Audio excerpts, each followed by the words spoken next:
ساڵە 1900 و نەهێ وەکم گوتی کڕۆت بریو سەر ئەڵمانی هاتیە پیڤۆیە 114 متر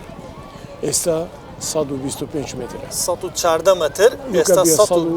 11 متر لێ زێدە 11 متر زیادی کرد یدی وەکێکە بلندایی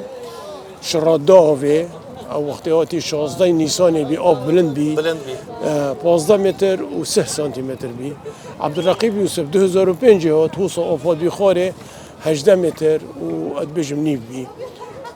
کوڤۆن ئەمازن 16 مترە فرەیۆی ئەڤە 12 مترە فرەیۆ پرێ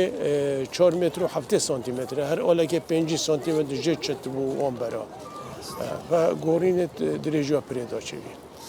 مامۆستا هیچ نهێنیەک هەیە لەبەر چ 5 قەوسمان هەیە هیچ نهێنیەکی تێدا هەیە؟ نا ئەندازیاریەک وەسادێنە 5 کوڤان بکەبنێ و بوچی حتانوکە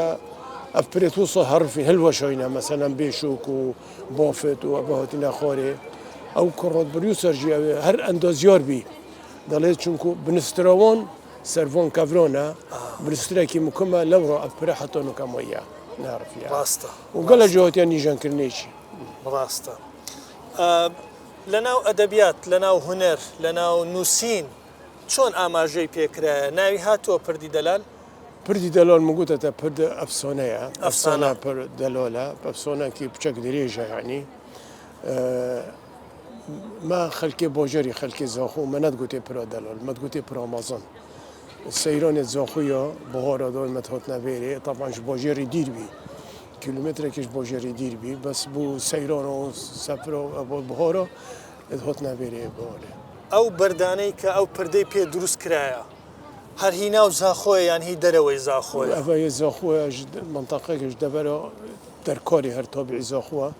تقریبا 20 کیلومتر بۆ کۆرێ زاخویە و هەندێک بەر ئێستا مۆینە پرێڤە کەتینە گوندی دارهوزۆن ئەو پەرتوکەمە چێ کردی وێنەوەم بەرۆژی مکریا تێدا یا بەرە هەر زاخوی نوێنە بێگومان تەمەشای وێنە کۆنەکان بکەین ئەو پردەمان پیشان دەدا بەڵام ئەگە زیاتر بگەڕێینەوە بۆ مێژوو جگە لەم پردا هیچ شوێنەوارێکی تر هەیە لەو دەوروبەرە دووری بەرە ئەو پردا چشینوەری نییە بەس ئەبێ چونکو ڕێک بی ڕێکێ بازرگانی بی ئەکەر سەیدی پرێژی بکی بەردەینۆنە نیڤێ هێلە جێ عجلە جێ تۆیرێت عربوان وەختێت بورینە ڕێکێکی بازرگانی بیش بۆ ژێری دیر بیە بە ڕێگایەکی بازرگانی بووە کەواتە هەم بۆ وشکانی بەکار هاتووە هەم بۆ ئاویش بەکار هاتووە لەشکەری بوو